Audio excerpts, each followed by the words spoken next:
कुकुरलाई घिउ पच्दैन भनेर भन्छ नि। कुकुरहरू चाहिँ बिचमा बदनाम मात्रै छ क्या बिचरा। उनीहरूलाई राम्रोसँगले दियो भने पच्छ नि, घिउ पनि पच्छ उनीहरूलाई कि। तर मान्छे चाहिँ कतिजना हुन्छ नि, मान्छेलाई चाहिँ पच्दैन, इज्जत रास आउँदैन क्या मान्छेलाई।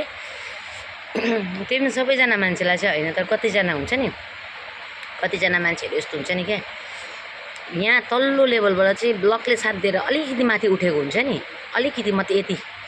उनीहरूले चाहिँ सोच्छ कि संसार जितेँ मैले, अब म संसारलाई जितेर राज गर्न सक्छु, म कसैलाई पनि केही पनि गर्न सक्छु भन्ने क्या। त्यस्तो मान्छेहरूलाई चाहिँ इज्जत रास आउँदैन रहेछ है। अलिकति हुन्छ, अलिकति माथि उठेको हुन्छ जस्ट, जसमा कि त्यो मान्छे केही पनि होइन, खासमा त्यो लकले साथ दिएर चाहिँ अलिकति माथि उठेको हुन्छ नि, त्यस्तोहरूको फुटानी हेर्नु आम्मामा डेन्जर फुटानी त। यस्तो फुटानी कि आम्मामा, उसले संसारै जितेको जतिकै त्यस्तो फुटानी हुँदो रहेछ मान्छेको।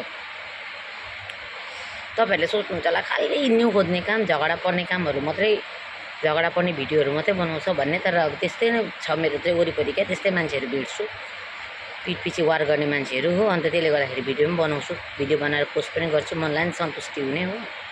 त्यो मान्छेले बुझे पनि नबुझे पनि केही फरक त पर्दैन पर्नु त। तर कुकुरलाई घिउ चाहिँ पच्छ, तर मान्छेलाई चाहिँ इज्जत रास आउँदैन रहेछ है, कतिजना त्यो सिकारुहरूलाई चाहिँ।